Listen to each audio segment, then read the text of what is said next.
ওমর ফারুক রাদিয়াল্লাহু তাআলা আনহু জুমার খুতবা দিচ্ছেন। কিসের খুতবা? খুতবার মাঝখানে হঠাৎ চিৎকার মেরে বললেন, ইয়া সারিয়াত ইবনে সানিমিল জাবাল, ইয়া সারিয়াত ইবনে সানিমিল জাবাল, ইয়া সারিয়াত ইবনে সানিমিল জাবাল।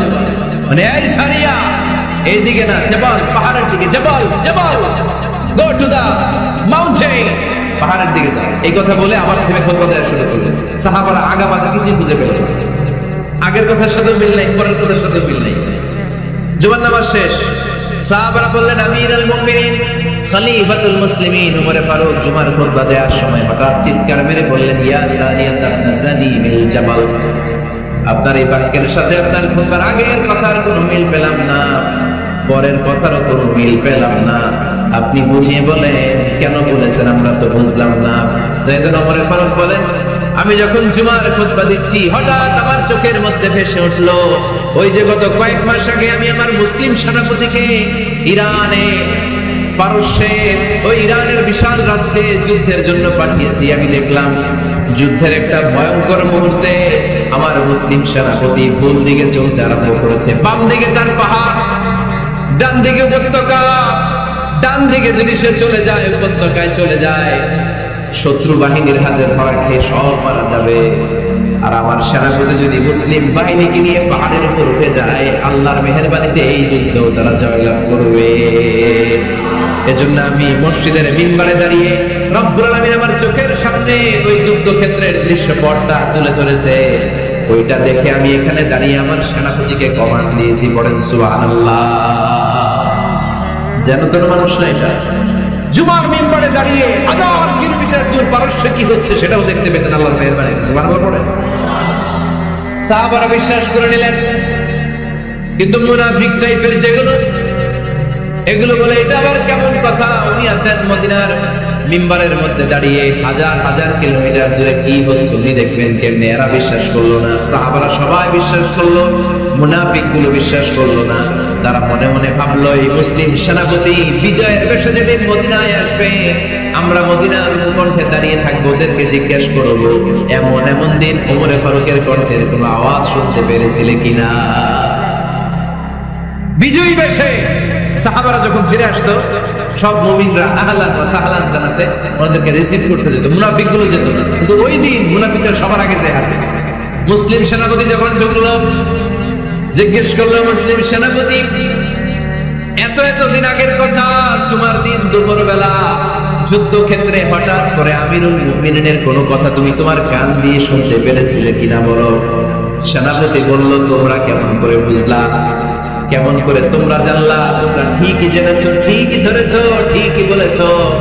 যুদ্ধের কঠিন মুহূর্তে ভুল করে আমি উপত্যকার দিকে মুসলিম বাহিনীকে নিয়ে ছুটতে আরম্ভ করেছিলাম। হঠাৎ করে আমিরুল মুমিনিনের একটা কণ্ঠ আমার কানের ভেতরে ভেসে আসলো। আমি শুনতে পেলাম, ইয়া সারিয়াত ইবনে সানিমিল জাবাল, ডান দিকে উপত্যকার দিকে যেও না, তাড়াতাড়ি বাম দিকে পাহাড়ের উপর চড়ে যা। শুনেছি আমি, আমরা নিজ কানে শুনেছি, তোমরা কি করে জানো? আমি নিজে শুনেছি। সেদিন আমিরুল মুমিনিনের এই ইনস্ট্রাকশন, এই গাইডলাইন যদি আমরা ফলো করতে না পারতাম, শত্রু বাহিনীর হাতে আমরা কচু কাটা হতাম। আমাদের চেহারা, আমাদের আত্মীয় স্বজনরা তোমরা কেউ দেখতে পেতে না। করেন সুবহানাল্লাহ। This is our super hero. আমাদের সুপার হিরোর নাম কি? চিল্লায় বলতে হবে, ওমর ফারুক রাদিয়াল্লাহু তাআলা। এভাবে গাইডলাইন দিয়েছেন, এভাবে ইনস্ট্রাকশন দিয়েছেন। ওমর ফারুকের ব্যাপারে বিশ্বনবী বলেছেন, আশাদ্দুম ফি আমরিল্লাহি উমর, আল্লাহর জমিনে আল্লাহর দ্বীন বাস্তবায়নের ক্ষেত্রে আমার ওমর ফারুকের চাইতে কঠিন কেউ ছিল না। এজন্য ওমর ফারুককে মুনাফিকরা জমের মতো ভয় পেত। কারা ভয় পেত? এমনকি শয়তান ভয় পেত। সুবহানাল্লাহ পড়ে। বিশ্বনবী বলতেন, মা লাকিয়াকা শাইতানু সালিকান ফাজ্জান ইল্লা সালাকা ফাজ্জান গায়রা ফাজ্জিন। ওমর, তোমার যদি ইবলিস শয়তান এই রাস্তা দিয়ে হেঁটে আসতে দেখে, ইবলিস শয়তান এই রাস্তা রেখে দিয়ে অন্য রাস্তা দিয়ে হাঁটে। ওমর, তুমি যদি এই রাস্তা দিয়ে হাঁটো, শয়তান জীবন ওই রাস্তা দিয়ে হাঁটবে, এই রাস্তা দিয়ে আরেক রাস্তা দিয়ে হাঁটবে। সুবহানাল্লাহ করতে পারলেন না? আল্লাহর হাবিব সাল্লাল্লাহু আলাইহি ওয়াসাল্লামের স্ত্রীরা মাঝে মাঝে রাসূল সাল্লাল্লাহু আলাইহি ওয়াসাল্লামের কাছে বায়না করতো, নবী আমাদেরকে এইটা দেন, ওইটা দেন, আমাদের ঘরে এইটা নাই, ওইটা নাই। বিশ্বনবীকে আমার কাছে কিচ্ছু নেই, থাকলে এমনি থাকো না যাও। কিন্তু বিবিরাও ছাড়ে না, নবী আমাদের এটা দেন, ওইটা দেন, বায়না করছে সব বিবিরা। বিশ্বনবীর স্ত্রী ছিল কয়জন? হ্যাঁ, কয়জন? 11 জন। দাসী 2 জন, সব মিলে 13 জন। 11 স্ত্রী ধরছে, নবী এটা দেন, ওইটা দেন। বিষ্ণু বলে কিছু নাই, স্ত্রীরাও ছাড়া। ইন দ্য মিন টাইম বিষ্ণুবী হঠাৎ একটা সালাম শুনতে পেলেন। কে যেন দরজার মধ্যে এসে দাঁড়িয়ে নক দিচ্ছে আর বলছে আসসালামু আলাইকুম ওয়া রাহমাতুল্লাহ। বিষ্ণুবী সালামের উত্তর দিলেন ওয়া আলাইকুম আসসালাম ওয়া রাহমাতুল্লাহ। আর বিষ্ণুবী বুঝতে পেলেন এটা সাইয়েদনা ওমরে ফারুকের কণ্ঠ, কার কণ্ঠ?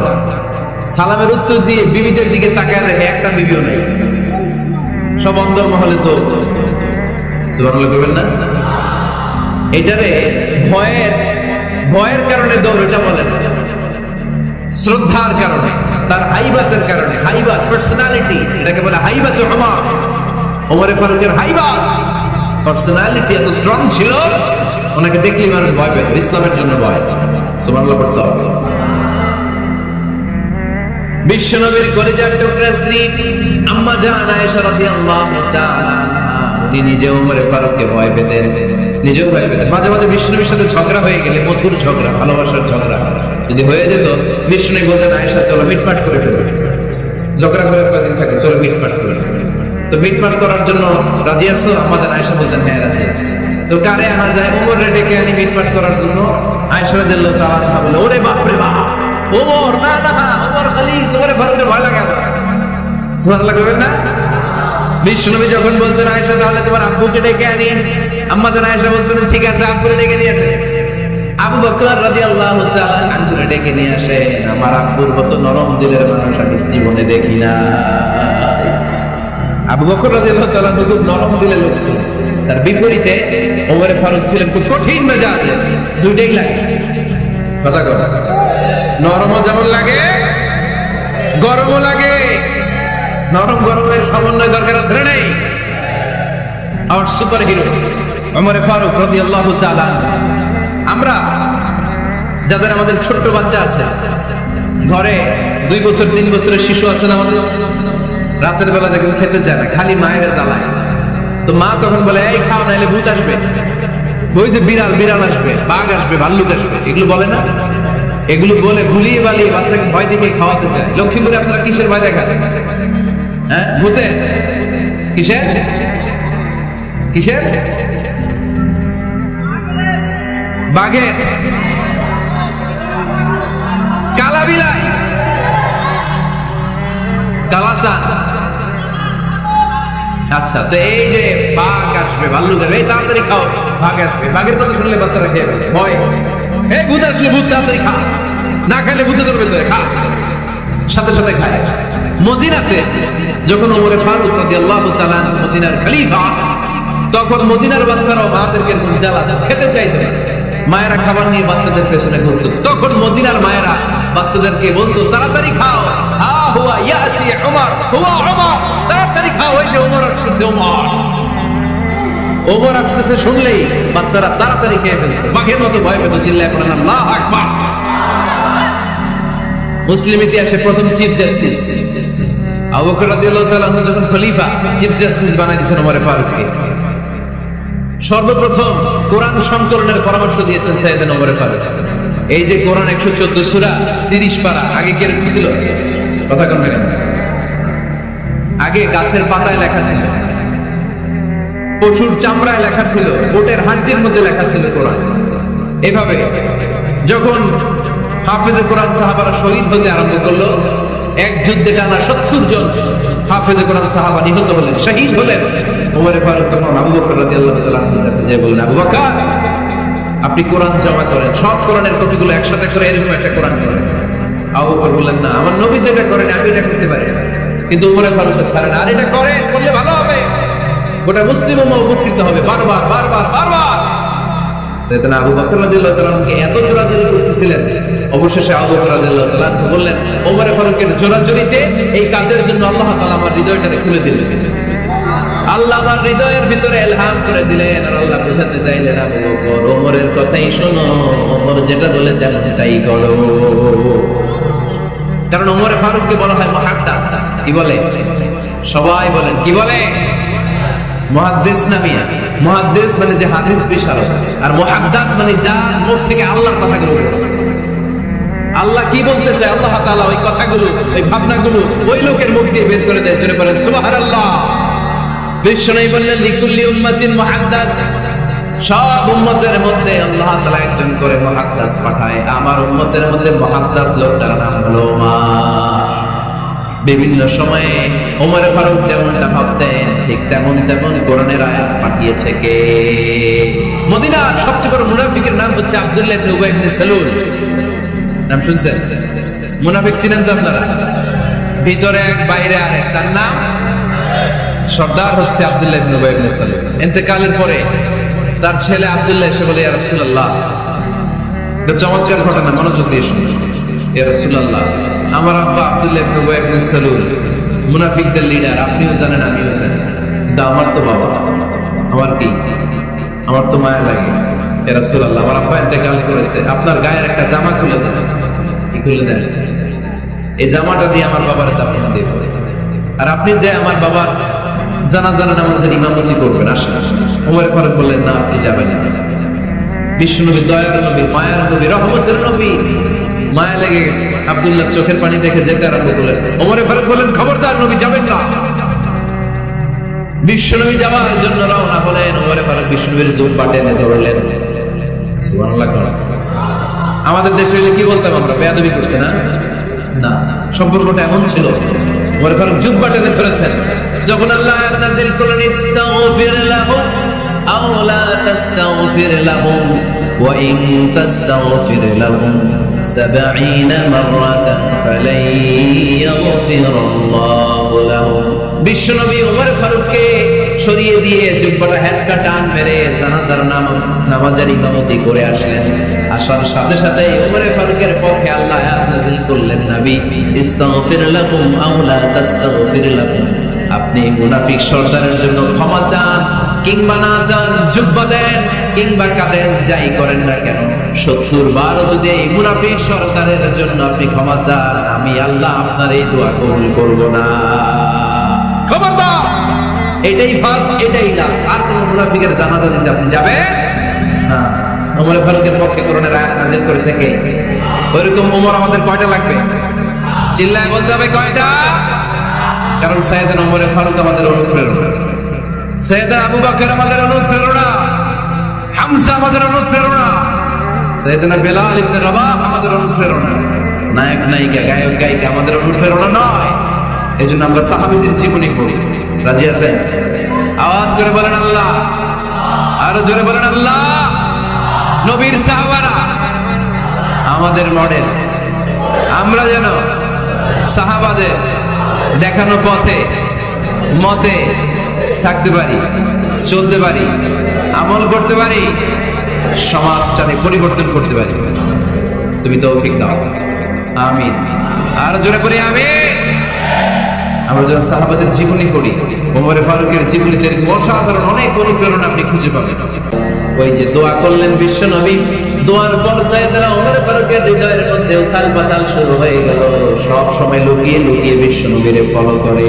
বিশ্বনবী ডানে গেলে ওমর ফারুক ডানে যায়, বিশ্বনবী বাঁয়ে গেলে ওমর ফারুক বাঁয়ে যায়। বিশ্বনবী রাত্রিবেলা নামাজ পড়লে ওমর ফারুক পেছনে লুকিয়ে লুকিয়ে বিশ্বনবীর কোরআন শোনে। বিশ্বনবী মসজিদুল হারামের পাশে দাঁড়িয়ে রাতের এশার সালাত আদায় করছিলেন। ওই টাইমে বিশ্বনবী সূরাতুল হাক্কা তেলাওয়াত করছিলেন। কোন সূরা? সূরাতুল হাক্কা বিশ্বনবী তেলাওয়াত করেছেন। ওমর ফারুক মন্ত্রমুগ্ধ হয়ে বিশ্বনবীর কণ্ঠের তেলাওয়াত শুনে, বিশ্বনবীর তেলাওয়াতের কণ্ঠ আমাদের কণ্ঠের মতো নাকি? বিশ্বনবীর কণ্ঠ কারি বাসিদার কণ্ঠের মতো, আহমদ বিন ইউসুফের কণ্ঠের মতো? আমার নবীর কণ্ঠের সুরের ঝংকারের সাথে পৃথিবীর কোন কারি সাহেবের তুলনা চলবে? কত মধুর, কত সুন্দর, কত অসাধারণ তেলাওয়াত করতেন আমার বিশ্বনবী। একবার তেলাওয়াত শুনলে পাগল না হয়ে কেউ থাকতে পারত না। বিশ্বনবী ওমর ফারুককে দেখেন নাই। ওমর ফারুক লুকিয়ে লুকিয়ে বিশ্বনবীরে ফলো করে। বিশ্বনবী এশার সালাতে সূরা হাক্কা তেলাওয়াত করতে আরম্ভ করলেন। তেলাওয়াত করতে করতে করতে করতে বিশ্বনবী সামনের দিকে যেতে লাগলেন। বিশ্বনবীর চমৎকার কণ্ঠের তেলাওয়াত শুনে ওমরে ফারুক মুগ্ধ হতে লাগলো। ওমরে ফারুক অবাক, কিরে এত সুন্দর শব্দের গাঁথনি, এত সুন্দর বাক্য, এত সুন্দর অন্তমিল, এত সুন্দর কথা, এটা কবিতার মতো লাগে। মনে হয় মুহাম্মদ কবি হয়ে গেছে। কি হয়ে গেছে? সবাই বলে মনে হয় মুহাম্মদ কবি হয়ে গেছে, কাব্য প্রতিভা দিয়ে নিজেই কবিতা বানাচ্ছে।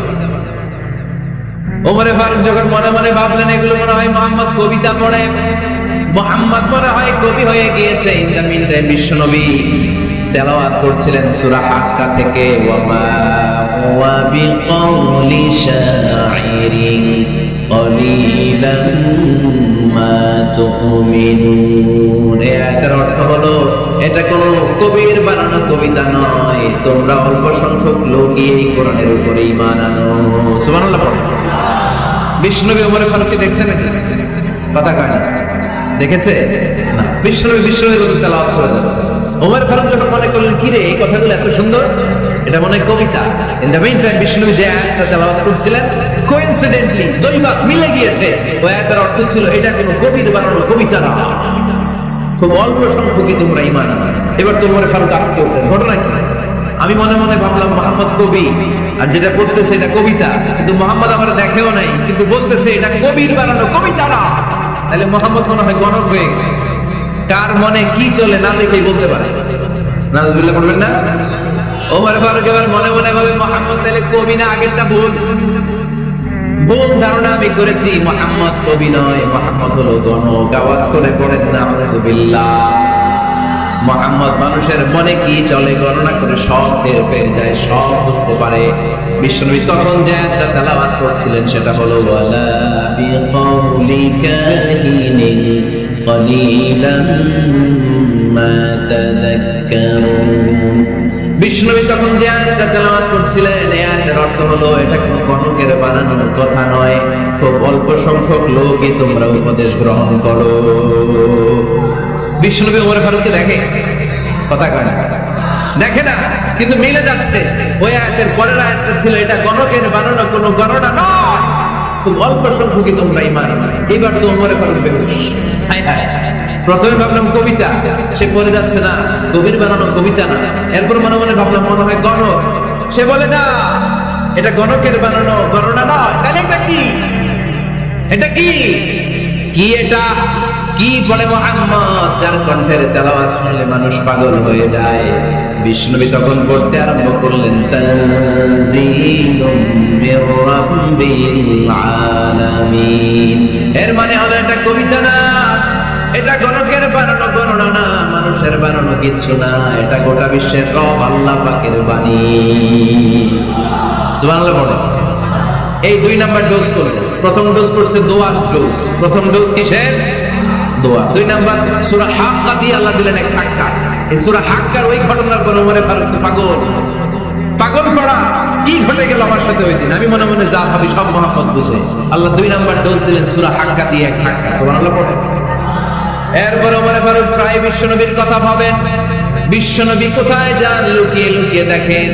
এবার রব্বুল আলামিন ভাবলেন এবার সূরা তাহা দিয়ে আমি 3 নাম্বার ডোজ দিয়ে দেব। বলেন সুবহানাল্লাহ।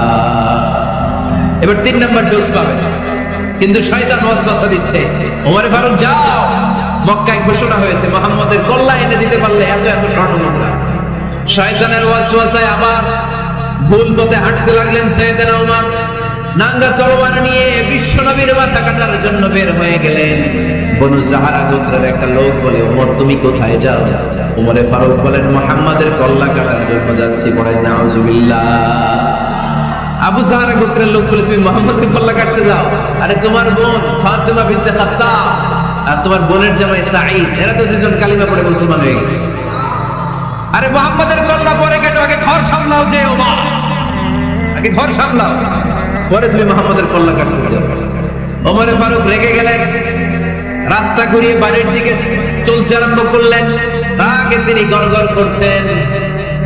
ওমর ফারুকের বোন ফাতিমা বিনতে খাত্তাব, বোনের জামাই সাঈদ, তাদের দুইজনকে খাব্বাব রাদিয়াল্লাহু তাআলা সূরা তাহা ঘরের ভিতরে তেলাওয়াত করে শোনাচ্ছিল। বলেন সুবহানাল্লাহ। সূরা তাহা দিয়ে আল্লাহ একটু করে ধাক্কা মারবে। ওমর ফারুক যখন আসলেন, ওমর ফারুকের আওয়াজ শুনে খাব্বাব রাদিয়াল্লাহু তাআলা লুকিয়ে গেলেন। ওমর ফারুক দরজার মধ্যে কড়া নাড়লেন। বোন বলে, কে তুমি? সাইয়েদনা ওমর বললেন, আমি ওমর। খুলে দেওয়া হলো। ঘরের ভেতরে ঢুকেই কথা নাই বার্তা নাই, নিজের আপন বোনকে মারতে শুরু করলো ওমর। বোন জামাইকে আঘাত করতে শুরু করলো। মারতে মারতে নিজের কলিজার টুকরা বোনকে, বোনের জামাইকে সাইয়েদনা ওমর ফারুক পিটাতে পিটাতে রক্তাক্ত করে ফেললেন। গা দিয়ে ফিনকি বের হয়ে যখন রক্ত বের হয়, সাইয়েদনা ওমর ফারুকের দিলের মধ্যে মায়া তৈরি হয়ে যায়। সাইয়েদনা ওমর ফারুক বললেন, আমার কলিজার টুকরা বোন আর বোন জামাই, তোরা কেন মুহাম্মাদের কথায় পাগল হলি? বুঝলাম না কেন মক্কার লোকগুলো পাগল পড়া হয়ে সব মুহাম্মাদের দলে চলে যায়। কি এমন কথা মুহাম্মদ তোদের শোনায়, কি এমন বাণী তোদের শোনায় যে বাণী শুনে সব তোরা মুহাম্মাদের দলে চলে গেলি? কি আছে মুহাম্মাদের কাছে? কি কি জাদুটা? কি জাদু পেলি সেখানে? আমার একটু দেখা। বোন ফাতেমা বলে, না ভাই, ইন্নাকা রিজিস, তুমি নাপাক, লা ইয়ামাসসুহু ইল্লাল মুতাহহারুন, পাক পবিত্র না হয়ে আল্লাহর এই কালামে স্পর্শ করা যায় নাকি? আওয়াজ করে বলেন, স্পর্শ করা যায়? ভাই তুমি গোসল করে আসো, তাহলে তোমার হাতে তুলে দিব, তুমি পড়লেই বুঝতে পারবা কি আছে আল্লাহর এই কোরআনে। সুবহানাল্লাহ পড়েন। সাইয়েদনা ওমর ফারুক গোসল করে আসলেন। বোন এবার সূরা তাহা চামড়ার মধ্যে সূরাতু তাহার কিছু অংশ লিখে খাব্বাব রাদিয়াল্লাহু তাআলা লুকিয়েছিলেন ওনার হাত থেকে। সূরা তাহার অংশটা নিয়ে সাইয়েদনা ওমর ফারুকের বোন ওমর ফারুকের হাতে দিয়ে বলল, ভাই তুমি আসার আগে এই অংশটা সবাই মিলে তেলাওয়াত করছিলাম। ওমর ফারুকের হৃদয়টা তখন একেবারে নরম, কারণ আগে ধাক্কা খেয়েছি কয়টা? জোরে বলতে হবে। প্রথম ধাক্কাটা কিসের? হ্যাঁ, দোয়া। দ্বিতীয়টা হাক্কা, সূরার নাম হাক্কা দিয়ে দিয়েছেন আল্লাহ, হাক্কা। এবার দিবে সূরা তাহার হাক্কা। ওমর ফারুক হাতে নিলেন, খুব ভালো আরবি জানতেন, চমৎকার আরবির অর্থ বুঝতেন, কারণ আরবি ভাষাভাষী মানুষ। হাতে নিয়ে নজর দেওয়ার পরে ওনার চোখ দিয়ে দাঁড় দাঁড় করে পানি বের হয়ে গেল। ওমর ফারুক আয়াতগুলোর দিকে তাকিয়ে পড়তে আরম্ভ করলেন, তাহা মা আনজালনা আলাইকাল কুরআনা লিতাশকা ইল্লা তাযকিরাতান লিমান ইয়াখশা তানজিলাম মিম্মান খালাকাল আরদা ওয়াস সামাওয়াতিল উলা। পড়েন সুবহানাল্লাহ। উনি পড়তে আরম্ভ করলেন, তাহা মা আনজালনা আলাইকাল কুরআনা লিতাশকা, এই কোরআনকে হতভাগা জাতি হিসেবে থাকার জন্য তোমাদের উপর নাজিল করি নাই।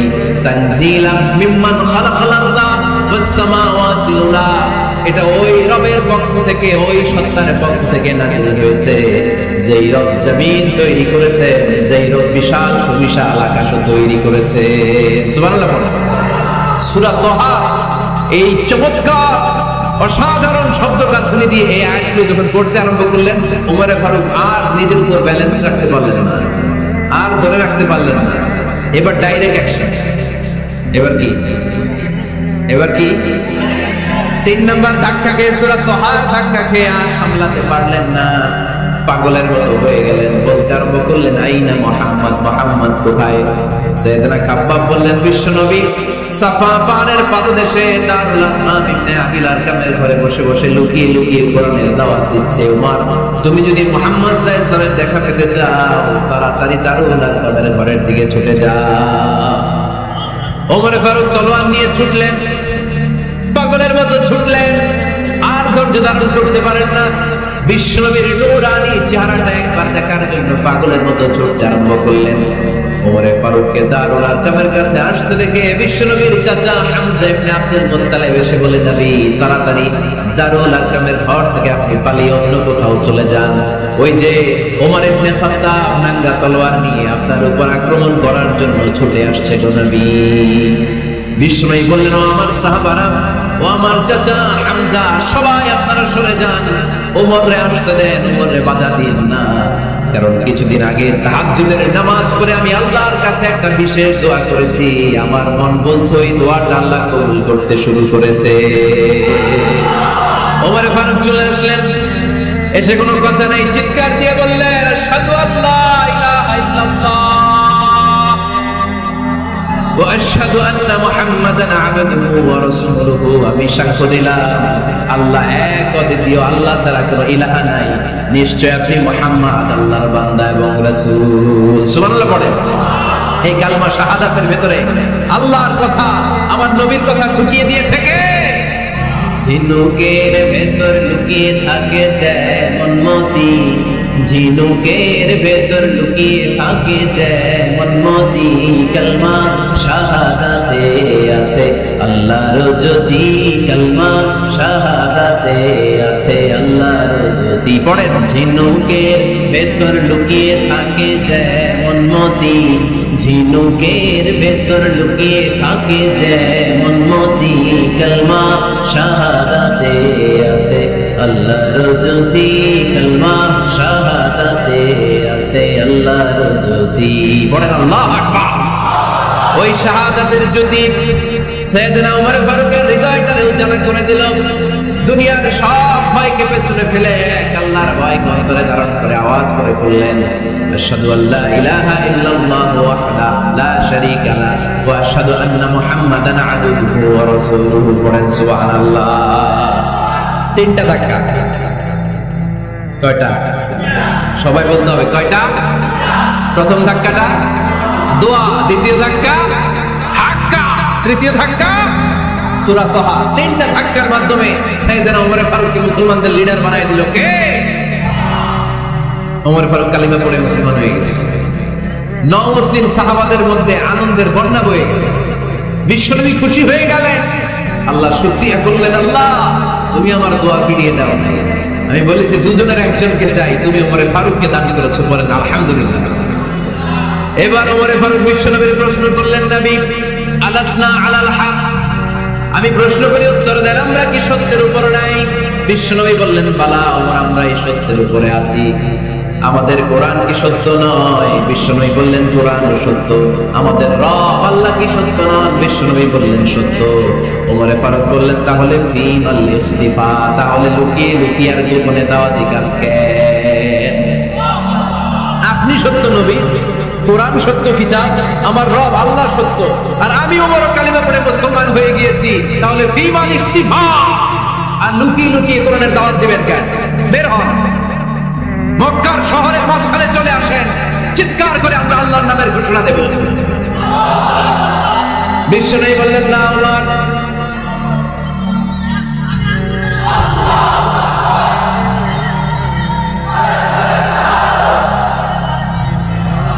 বিশ্বনবী ডেকে বললেন, না ওমর, এটা মাক্কি জীবন, ওমর এটা মাক্কি জীবন, এখানে দাওয়াতি কাজ করবো লুকিয়ে লুকিয়ে আস্তে আস্তে। আল্লাহ যখন আমাদেরকে বিজয়ী করে দিবে তখন আমরা প্রকাশ্যে দাওয়াত দিলে কোনো সমস্যা নাই। সাইয়েদনা ওমর ফারুক বলেন, না ও নবী, আমার উপর ছেড়ে দেন, আমি দেখবো আপনি আমারে শুধু মক্কার জমিনে একটা মিছিল দেওয়ার অনুমতি দেন। কিসের অনুমতি? আল্লাহর নামের তাকবীর দেওয়ার অনুমতি দেন। বিশ্বনবী বললেন, ঠিক আছে, সাবধানে তাকবীর দিও। ওমর ফারুক তাকবীর দেওয়ার জন্য লোক খুঁজতে আরম্ভ করলেন। নও মুসলিম 11 জন সাহাবাকে খুঁজে পেলেন। কয়জন? ওমর ফারুক বললেন 11 জনই চলবে। 11 জনকে 2 লাইন করলেন। কয় লাইন? পিছনে 6 জন, সামনে 5 জন। পিছনের লাইনের নেতা বানিয়ে দিলেন বিশ্বনবীর চাচা হামজা ইবনে আব্দুল মুত্তালিবকে। প্রথম লাইনের 5 জনের নেতৃত্ব দিতে আরম্ভ করলেন সাইয়েদনা ওমর ফারুক নিজেই। 2 লাইন তাকবীর দিতে জানলে বেশি মানুষ লাগে না, 10 জন দিয়ে গোটা বিশ্বটারে কাঁপিয়ে দেওয়া যায়। 11 জন 6 আর 5। ওমর ফারুক সামনে দাঁড়ালেন। ওমর ফারুক সামনে দাঁড়িয়ে এবার আল্লাহর নামের স্লোগান দিবেন। ওমর ফারুক বলেন, আমরা খুব লম্বা চূড়া স্লোগান দিব না, খুব ছোট্ট, দারুল আরকামের ঘর থেকে কাবা ঘর পর্যন্ত, বাইতুল্লাহ পর্যন্ত, এতটুকু জায়গা আমরা তাকবীর দিতে দিতে সামনের দিকে এগোবো। পৃথিবীর কোনো শক্তি আমাদেরকে থামায় দিতে পারবে না। ওমর ফারুক তখন এক বাক্যের একটা ভাষণ দিলেন। কয় বাক্যের? ওমর ফারুক সামনে দাঁড়িয়ে বললেন, মান আরাদা আন তাসকুলা উম্মু ইয়া জামা ওয়ালাদু তারমিলা যাওজাতুহু ফালিয়াসুদ্দানি। কে আছো? মান আরাদা আন তাসকুলা উম্মু, কে আছো মায়ের বুক খালি করতে চাও? ইয়া জামা ওয়ালাদু, কে আছো বাচ্চাগুলার, সন্তানগুলার ইতিম বানাতে চাও?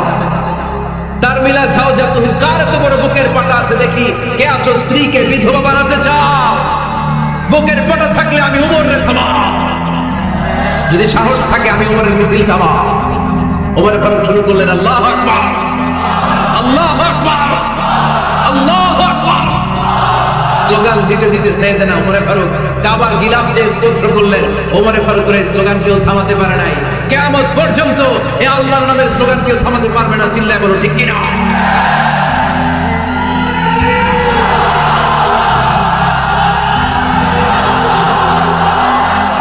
ওমর ফারুকের স্লোগান সেদিন মক্কায় কেউ থামাইতে পারছিল? আওয়াজ করে বলতে পারছিল? এখনো আল্লাহর নামের স্লোগান কেউ থামাই দিতে পারবে? কিয়ামত পর্যন্ত আমার রবের স্লোগান কেউ থামাতে পারবে? পারবে না। ওমর ফারুক স্লোগান দিলেন, আবু জাহেল, উতবা, শাইবা, ওয়ালিদ ইবনে মুগীরা আল্লাহু আকবার ধ্বনি শুনে বাইরে আসছে। কিরে এত বড় স্লোগান, আমাদের কাছ থেকে পারমিশন নেয় নাই, অনুমতি নেয় নাই। অনুমতি নেওয়া ছাড়াই স্লোগান শুরু। বের হয়ে দেখে মিছিলের সামনে ওমর। ওমর ফারুককে দেখে আবু জাহেল দিছে এক দৌড়, উতবা দিছে আরেক দৌড়, শাইবা দিছে বহু দৌড়। সুবহানাল্লাহ পড়বেন না? এজন্য ওমর বেশি লাগে না, ওমর লাগে একজন। চিল্লায় বলতে হবে ওমর ফারুক লাগে কয়জন? একজন। ওমরই গোটা বিশ্বের চেহারা পাল্টে নিতে সক্ষম। চিল্লায় বলে ঠিক কিনা? গোটা বিশ্বে মুসলমানদের আছে করুণ অবস্থা। আমাদের কোনো সেন্ট্রাল লিডারশিপ নাই। আমাদের মুসলিম দেশগুলোর এক করে রাখবে, ভাইয়ের ভাইয়ের মতো রাখবে, আমাদের স্বার্থ নিয়ে কথা বলবে, এরকম নেতা আমাদের নাই। ঠিক কিনা? আমরা সেই ওমর ফারুকের অপেক্ষায়, আমরা সেই ইমাম আল মাহদির অপেক্ষায়, যার একটা হুঙ্কারের আহ্বানে গোটা বিশ্বের সব মুসলমান এক প্ল্যাটফর্মে চলে আসবে। ওইরকম নেতা একজন লাগবে। কয়জন? গোটা মুসলিম উম্মাহকে একত্রিত করার জন্য একজন ওমরই যথেষ্ট। ঠিক কিনা? আবার বিষ্ণু বলছেন লা নাবিয়্যা বা'দি ওয়ালা রাসূলা, আমার পরে কোনো নবী নাই, আমার পরে কোনো রাসূল নাই। তবে লাউ কানা বা'দি নাবিয়্যুন লাকানা উমর, আমি নবীর পরে যদি নবী হওয়ার যোগ্যতা কারণ থাকে, আমার উমরের মধ্যে সেই যোগ্যতা আল্লাহ দিয়েছে। প্রভু তুমি বলেছো রাসূল দেবে না, বলনি দেবে না উমর, বলনি দেবে না হামজাদারি, খালি দেবী জয় শোর। প্রভু তুমি বলেছো রাসূল দেবে না, বলনি দেবে না উমর, বলনি দেবে না হামজাদারি, খালি দেবী জয় শোর। প্রভু তুমি বলেছো রাসূল দেবে না। আল্লাহু আকবার। একটা ওমর দরকার। কয়জন দরকার? কয়জন দরকার? এই পুরো উম্মাহ, মুসলিম উম্মার মধ্যে ওনার পজিশন নাম্বার 3। ওমর ফারুকের পজিশন নাম্বার 1 নম্বর পজিশন বিশ্বনবী সাল্লাল্লাহু আলাইহি ওয়াসাল্লাম। দ্বিতীয় পজিশন আবু বকর। 3 নম্বর পজিশন সুবহানাল্লাহ পড়বেন না? আশরাতুল মুবাশশিরিনা বিল জান্নাহ, জান্নাতের সুসংবাদ প্রাপ্ত অনেক সাহাবার কথা হাদিসে পাওয়া যায়, কিন্তু এক হাদিসে আল্লাহ রাসূল সাল্লাল্লাহু আলাইহি ওয়াসাল্লাম 10 জন সাহাবীর কথা বলেছেন। ওই 10 জনের ভিতরে সাইয়েদনা ওমর ফারুক আছে না নাই? আবার ওমর ফারুক ছিলেন বিশ্বনবীর শ্বশুর। সাইয়েদনা ওমর ফারুকের কন্যা হাফসা রাদিয়াল্লাহু তাআলা আনহাকে বিশ্বনবী বিয়ে করে ওমর ফারুকের জামাই হয়েছে, আর ওমর ফারুককে বিশ্বনবী শ্বশুর বানিয়েছে। সুবহানাল্লাহ পড়েন। আগে জানতেন এটা? ওমর ফারুক রাদিয়াল্লাহু তাআলা আনহু যে বিশ্বনবীর শ্বশুর ছিল, এটা আজকে প্রথম জানলেন। কে কে দেখি? দেখছেন? অনেকেই জানেন। মাশাআল্লাহ, হাত নামান, আমরা জেনে নিব, জানতে কোনো সমস্যা নাই। বাঁচতে হলে জানতে হবে। বাঁচতে হলে কি করতে হবে? জানতে হবে। 4 জন খলিফা, 2 জন হচ্ছে বিশ্বনবীর মেয়ের জামাই, বাকি 2 জন হচ্ছে বিশ্বনবীর শ্বশুর। সাইয়েদনা উসমান রাদিয়াল্লাহু তাআলা আনহুর কাছে বিশ্বনবী সাল্লাল্লাহু আলাইহি ওয়াসাল্লাম 2 কন্যাকে বিয়ে দিয়েছেন। বিষ্ণু ইসলাম মোট কন্যা 4 জন। কয়জন? বড় মেয়ের নাম সাইনাব রাদিয়াল্লাহু তাআলা আনহা, ওনার স্বামীর নাম ছিল আবুল আস ইবনে রাবি'। তারপরের মেয়ের নাম হচ্ছে উম্মে কুলসুম, ওনাকে বিয়ে দিয়েছিলেন বিশ্বনবী সাইয়েদনা ওসমান রাদিয়াল্লাহু তাআলা আনহুর সাথে। উম্মে কুলসুম রাদিয়াল্লাহু তাআলা আনহার ইন্তেকালের পরে আরেক মেয়ে রুকাইয়াকে বিশ্বনবী সাইয়েদনা ওসমানের কাছে আবার বিয়ে দিয়েছিলেন। সুবহানাল্লাহ পড়ে। আর সবচেয়ে ছোট্ট কন্যা ফাতেমা রাদিয়াল্লাহু তাআলা আনহাকে বিয়ে দিয়ে দিলেন নিজের চাচাতো ভাই সাইয়েদনা আলী রাদিয়াল্লাহু তাআলা আনহুর সাথে। তার মানে সাইয়েদনা উসমান আর সাইয়েদনা আলী ছিল বিশ্বনবীর মেয়ের জামাই, ঠিক কিনা? আর সাইয়েদনা আবু বকর রাদিয়াল্লাহু তাআলা আনহুর কন্যা আয়েশা রাদিয়াল্লাহু তাআলা আনহাকে বিশ্বনবী বিয়ে করে আবু বকর রাদিয়াল্লাহু তাআলা আনহুকে বানালেন শ্বশুর। আর ওমর ফারুকের কন্যা হাফসা রাদিয়াল্লাহু তাআলা আনহাকে বিয়ে করে ওমর ফারুককে বানালেন শ্বশুর। তাহলে চার খলিফার দুইজন জামাই, দুইজন। আওয়াজ করে বলতে হবে, চার খলিফার দুইজন, বাকি দুইজন। ওমর ফারুক রাদিয়াল্লাহু তাআলা আনহুকে আল্লাহ তাআলা জ্ঞানও দিয়েছেন, আবার প্রজ্ঞাও দিয়েছেন। জ্ঞান আর আল্লাহর ভয়, তাকওয়া। আমার প্রিয় ভাইরা, কোন ব্যক্তিকে যদি আল্লাহ তাআলা জ্ঞান দেয়, আবার যদি তাকওয়ার গুণ দেয়, জ্ঞানও আছে আবার আল্লাহর ভয়ও আছে, এই লোকের কেউ থামায় রাখতে পারে না। এর কেউ থামায় রাখতে পারে না, সে গোটা বিশ্ব জয় করেছে। সাইয়েদনা ওমর ফারুককে আল্লাহ তাআলা জ্ঞানও দিয়েছেন, আবার তাকওয়াও দিয়েছেন। সুবহানাল্লাহ। বিশ্বনবী সাল্লাল্লাহু আলাইহি ওয়াসাল্লাম স্বপ্ন দেখলেন, বিশ্বনবী দুধ খাচ্ছে, আঙ্গুলের ভেতর দিয়ে ফাঁক দিয়ে দুধ বের হয়, বিশ্বনবী দুধ খাচ্ছে। খেতে খেতে একটু দুধ আঙ্গুলে লেগে আছে, এই আঙ্গুলটা কারো মুখে না দিয়ে বিশ্বনবী সাল্লাল্লাহু আলাইহি ওয়াসাল্লাম ওমর ফারুকের মুখের ভিতরে ঢুকাই দিলেন। অতিরিক্ত দুধটা ওমর ফারুক খেলেন। সাহাবারা বললেন, মাযা ওয়ালতা বিহি ইয়া রাসূলুল্লাহ, হে আল্লাহর রাসূল, এই স্বপ্ন দিয়ে কি বুঝালেন? বুঝলাম না। বিশ্বনবী সাল্লাল্লাহু আলাইহি ওয়াসাল্লাম বললেন, আউয়ালতু বিহি আল ইলম, এটা দিয়ে আমি জ্ঞান বুঝিয়েছি। কারণ অতিরিক্ত দুধের অংশটা আমি কাউরে না দিয়ে ওমরকে দিয়েছি, তার মানে ওমরের জ্ঞানের কোনো তুলনা হয় না। এজন্য স্বপ্নে যদি কেউ দেখেন আপনি দুধ পান করছেন, এটা প্রমাণ করে আল্লাহ তাআলা আপনাকে দ্বীনের জ্ঞান দান করবেন। আবার বিশ্বনবী সাল্লাল্লাহু আলাইহি ওয়াসাল্লাম আবার আরেক রাতে স্বপ্ন দেখলেন, সাহাবারা লাইন ধরে বিশ্বনবীর সামনে দাঁড়ানো, কোন সাহাবার জামা নাভি পর্যন্ত, কোন সাহাবার জামা হাঁটু পর্যন্ত, কোন সাহাবার জামা টাকনু পর্যন্ত, কোন সাহাবার জামা আরো ছোট, কিন্তু ওমর ফারুকের জামা বিশ্বনবী দেখলেন এত বড়, টেনে হিচড়ে হিচড়ে বিশ্বনবীর সাথে চলছে। সুবহানাল্লাহ পড়বেন না? সাহাবারা বললেন, মাযা ওয়ালতা বিহি ইয়া রাসূলুল্লাহ, হে আল্লাহর রাসূল, এটা দিয়ে আপনি কি বুঝাতে চাইলেন? বিশ্বনবী বললেন, আউয়ালতু বিহি আত-তাকওয়া, এটা দ্বারা আমি আর দিনদারি বোঝালাম, তাকওয়া বোঝালাম। সুবহানাল্লাহ পড়েন। বিশ্বনবী দেখলেন কোন সাহাবার জামা এত টুকু, কোন সাহাবার জামা এত লম্বা, কোন সাহাবার জামা পা পর্যন্ত লম্বা। আর সাইয়েদনা ওমর ফারুককে দেখলেন ওনার জামা এত লম্বা, ওমর ফারুক টেনে হিচড়ে জামা নিয়ে চলতেছে। বিশ্বনবী বুঝাতে চাইলেন, ওমরের যেহেতু জামা লম্বা, ওমরের ভেতরে আল্লাহর ভয়, দিনদারিও খুব বেশি, চিল্লায় বলেন ঠিক কি না? জ্ঞানও দিয়েছেন, আবার দিনদারিও দিয়েছেন। এই দুইটা জিনিস যদি থাকে, এই পৃথিবীতে তাকে সফল রাষ্ট্রনায়ক বানায় দেয় কে? আবার এই পৃথিবীর বুকে যত নারীরা জান্নাতে যাবে, সব নারীদের সর্দারিনী হবে সাইয়্যিদাতুনা ফাতিমা রাদিয়াল্লাহু তাআলা আনহা। এই দুনিয়াতে যত যুবকরা জান্নাতে যাবে, তাদের সর্দার হবে সাইয়েদনা হাসান আর হুসাইন রাদিয়াল্লাহু তাআলা আনহুমা। আর এই দুনিয়ার বুকে যত বয়স্ক মানুষেরা জান্নাতে ঢুকবে, তাদের নেতৃত্ব দিবেন সাইয়েদনা আবু বকর আর সাইয়েদনা ওমর। বয়স্ক যারা আছেন, আপনাদের নেতৃত্ব দিবে কে? একজন তো আল্লাহ না, আল্লাহ তো তোমার জান্নাত দিবে, তোমার জান্নাতে নিয়ে যাবে কে? সাইয়েদনা আবু বকর, সাইয়েদনা ওমর। আর ইয়াং যারা তোমরা এসেছো, তোমরা যখন জান্নাতে ঢুকবে, তোমাদের লিডারশিপ নিবে কে? হাসান আর হুসাইন রাদিয়াল্লাহু তাআলা আনহুমা। আর নারীরা যারা জান্নাতে প্রবেশ করবে, এই নারীদের নেতৃত্ব দিবে বিশ্বনবীর কলিজার টুকরা, নয়নের পুতুলি সাইয়্যিদাতুনা ফাতিমা রাদিয়াল্লাহু তাআলা। সুবহানাল্লাহ পড়বেন না? Omar Faruk, the super hero of Muslim ummah। আমরা কাদেরকে সুপার হিরো বানায় রাখছি আমরা জানি না। এই নায়ক নায়িকা, গায়ক গায়িকা, মডেলরা, চোখ ধাঁধানো গ্ল্যামার নিয়ে যারা চলে, এরা আমাদের মডেল নয়।